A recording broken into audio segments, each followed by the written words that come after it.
Despite all of the jokes about TikTok and dance moves, Jesse Lingard is very good at football. He proved that, emphatically, at a time when a lot of people had probably forgotten it, in half a season on loan at West Ham the season before last, in which he scored 9 goals and made 5 assists from only 16 Premier League appearances, very nearly breaking into Gareth Southgate's England squad for Euro 2020. It is a great shame, therefore, that the 29-year-old spent most of last season rotting on the Manchester United bench, and regular game time, and perhaps even a shot at making England's squad for the World Cup, must have been high up his list of priorities as his 22 years at Manchester United came to an end this summer. It has also been suggested by a lot of people within the media that Lingard had a third motive when it came to joining newly promoted yet free-spending Nottingham Forest over West Ham on a 1-year deal, and that is earning as much money as he possibly could.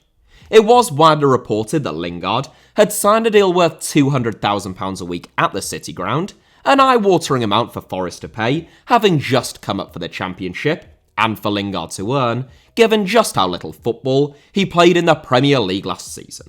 As is so often the case, it has subsequently come out that Lingard isn't actually on £200,000 a week per se. His basic salary is reported to be £80,000 a week, plus bonuses which could take his weekly wage up to £120,000, and only if you factor in all of those bonuses, whilst averaging out his sign-on fee and various other incentives over the 52 weeks that he will be at the club, do you arrive at that £200,000 a week figure. Nonetheless, it is still an absolute fortune, and following a fair few requests from you beautiful people, I thought that it might be interesting to take a look at 7 absolutely incredible footballers who will almost certainly earn less than Jesse Lingard over the next 12 months. Unless, of course, they sign new deals, and that is regardless of how Lingard's deal is structured.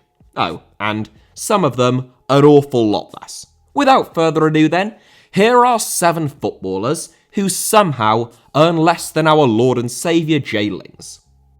7th, Édouard Mendy. One of the lowest paid players in this 7, and very nearly the lowest paid number 1 goalkeeper in the Premier League.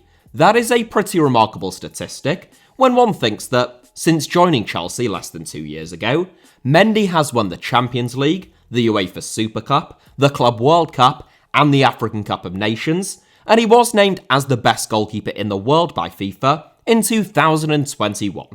With a CV like that, in the prime of his life as a goalkeeper, at the age of 30, you would expect a salary of at least £150,000 a week.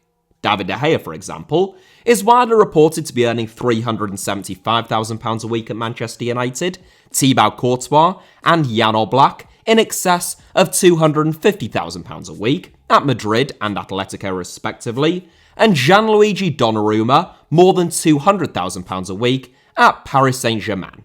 Mendy, on the other hand, is forced to scrape by on a measly reported basic wage of just £50,000 a week, which is barely enough to combat the recent rise in energy bills in the United Kingdom.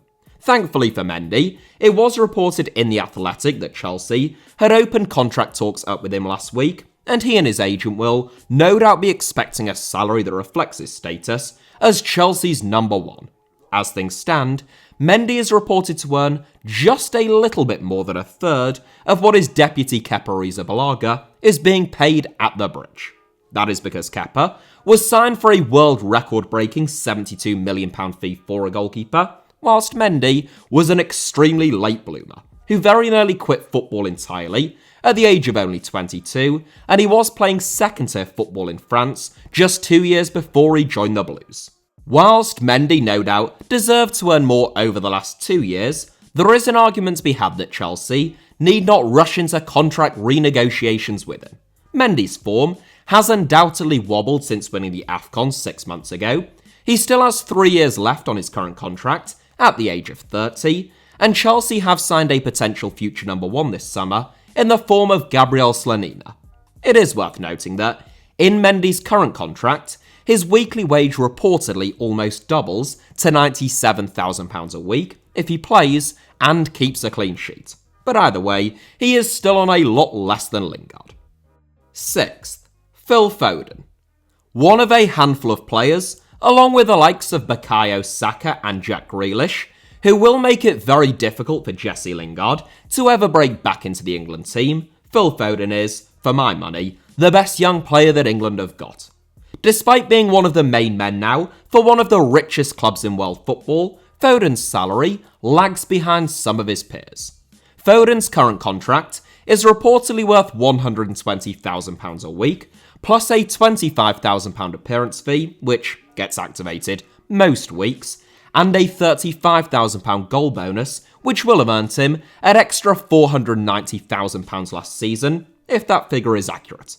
That gives Foden a maximum weekly wage of £180,000, which is less than Lingard's maximum, despite Foden having played 95 times in the last 2 seasons, both of which resulted in him and Manchester City winning Premier League titles. Meanwhile, Lingard has made just 41 appearances over the past 2 seasons for Manchester United and West Ham and, well, has won nothing.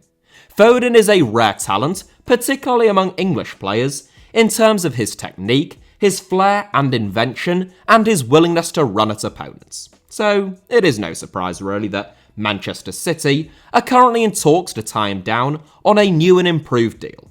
It was actually pretty widely reported at the start of this month, not for the first time, that Foden had agreed terms on a new 6-year deal at the Etihad, rumoured to be worth £200,000 a week. However, as has been the case a couple of times over the last 12 months, despite major news outlets reporting that everything had been agreed upon, no official announcement has yet been made.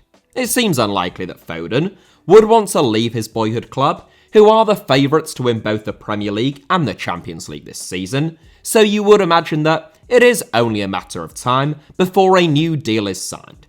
Until then, though, he is a perfectly legitimate and fairly remarkable inclusion in this 7. 5th, Jude Bellingham. A handful of players in this 7 will most likely see an enormous wage hike when they sign their next contracts, but none more so than Jude Bellingham. Bellingham only recently turned 19, yet he has already made 137 senior appearances at club level, 93 of them coming at Borussia Dortmund. He has won 15 caps for England, and he is arguably already one of the most impressive central midfielders in all of Europe. Tall, elegant, and a tremendous athlete, Bellingham comes across as being incredibly level-headed for someone of his age, and whilst there were 1 or 2 raised eyebrows when Borussia Dortmund forked out a world record fee for a 17-year-old of £25 million to sign Bellingham, off the back of just a single season in the Championship, Dortmund's recruitment looks to have been spot on once again. Bellingham is now most likely one of the most valuable footballers on the planet, and crucially, unlike Erling Haaland, there is no release clause in his contract. Liverpool and Real Madrid have been the most heavily linked teams, with Bellingham widely expected to leave Dortmund at the end of the current campaign. But the most likely isn't a team in all of world football who wouldn't love to sign him. Bellingham's enormous ability, bearing in mind that he made the Bundesliga team of the season as an 18-year-old last term, is not yet reflected in his pay packet. He is still on the same deal that took him to the Westfalenstadion 2 years ago, reportedly worth just shy of £50,000 a week. That deal runs out in 2025, with Bellingham unlikely to sign a new one given the interest in him, hence why he is widely expected to be sold in 12 months' time, so that Dortmund can get the best deal possible. Age 19, I would suggest that Bellingham is already a better footballer than Lingard is or has ever been, so the fact that Lingard earns at least twice as much as him, most likely 3 times, and potentially 4 times as much, is a slight quirk of football finance and how contract arrangements work. 4th, Mikhail Ayazabal. There are bigger names in this 7 than Mikhail Ayazabal, and that I left out, but I simply had to include him. 1, because he is really very good, and 2, because his salary is remarkably low in relation to his talent and performance levels. Still only 25, Ayazabal has already been one of the most impressive performers in La Liga for the last 5 years. In the 2017-18 season, aged 20, he scored 14 goals and made 8 assists, and he has maintained a similar output ever since. Capable of playing centrally or out wide on the right, but at his happiest and most effective on that left flank, Ayazabal is an all too rare example of a non-inverted winger within the modern game. A native of the Basque Country, Ayazabal joined Real Sociedad's youth ranks from Eibar at the age of 14, and he has remained at the club ever since. Currently sidelined with a cruciate ligament rupture that he suffered in March, midway through what was on course to be the best season of his career, Ayazabal has already made 272 appearances for La Real, putting him well on course to become the club's all-time record appearance holder, should he decide to spend his entire career there, in addition to having won 21 caps for Spain. Ayazabal, who is expected to make his long-awaited return to football in October, is widely reported to be on between £36,000 to £37,000 a week, which, admittedly, is a heck of a lot more than I and most people earn, don't get me wrong, but is borderline criminal when you look at some of the distinctly mediocre players, and downright dross in truth out there, that earn more than him. I wouldn't put Jesse Lingard in the downright dross category whatsoever, or even mediocre for that matter, but there is no way that he should be earning 3, 4, or even 5 times as much as one of La Liga's star men and a regular for Spain. Third, Wissam Ben Yedder. I included Wissam Ben Yedder in this 7 for 2 reasons. Firstly, because he is very good at football and earns less than Jesse Lingard, which was kind of a prerequisite for all of my inclusions in truth. And secondly, because I just don't think that he gets anywhere near the plaudits that he deserves. Age 32, Ben Yedder has been around for a while now, but he has only ever played for 3 professional football clubs.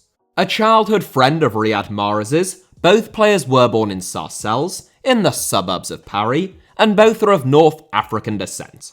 A sensational 2-footed centre-forward, Ben Yedder combines the skill and technique of someone like Mahrez with a ruthlessness which is matched by few in Europe's top 5 leagues. Ben Yedder didn't start getting regular game time in the Toulouse first team until the age of 22, largely due to the fact that he was, and indeed still is quite small, but he has averaged better than a goal every other game at the highest level over the 10 years since. The Ligue 1 top scorer in the cancelled 2019-20 campaign, tied with Kylian Mbappe, Ben Yedder also scored 30 goals in his last season with Sevilla before Monaco activated his release clause. Last season was the most prolific and the most impressive of Ben Yedder's career to date, as he scored 32 goals and made 7 assists in all competitions, and he is already up and running for the current campaign. Given Ben Yedder's enormous talents, as one of the most prolific forwards in Europe's top 5 leagues, and the most prolific last season, in terms of his expected goals versus actual goals scored, a reported weekly wage of £128,000, whilst chunky by Ligue 1 standards, seems pretty modest, especially when compared to Kylian Mbappe, who Ben Yedder is posting similar numbers to. Second, Vinicius Jr.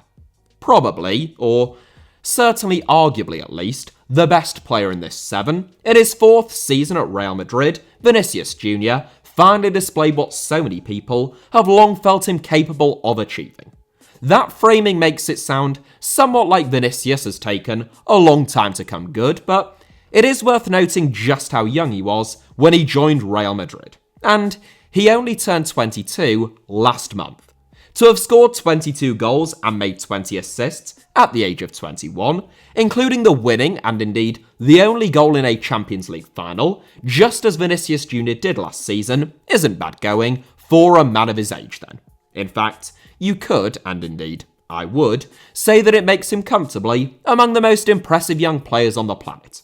By far the highest paid player in this 7, it is only if Jesse Lingard plays a lot at Nottingham Forest, which you'd imagine he will, plays well, and probably triggers a fair few bonuses, that he will out-earn one of Real Madrid's star men this season.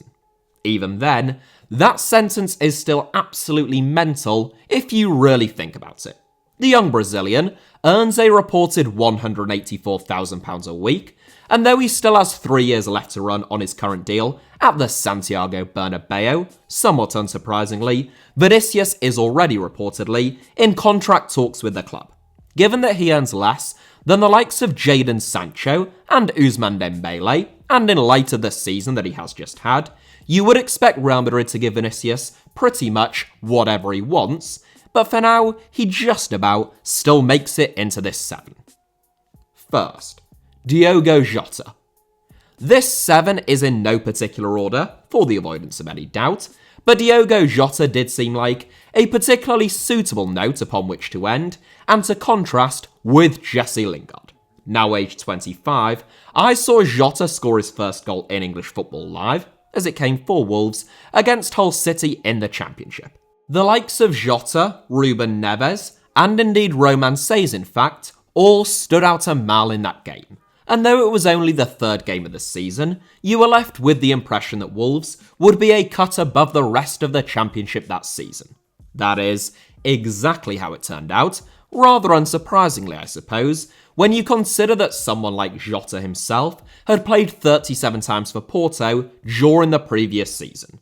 He went from strength to strength at Wolves, combining brilliantly with Raul Jimenez, before being signed by Liverpool 2 years ago for a fee of £41 million, rising to £45 million, subject to add-ons. Given his age, industry, and work rate, Jotter was a tailor-made Liverpool signing, and he has since scored 34 goals and has made 9 assists from 85 appearances for the Reds, many of which came off the bench. Among the most lethal and versatile forwards in the Premier League, we still haven't seen the very best of Jotter, I don't think, and the sale of Sadio Mane should see him get even more minutes this season.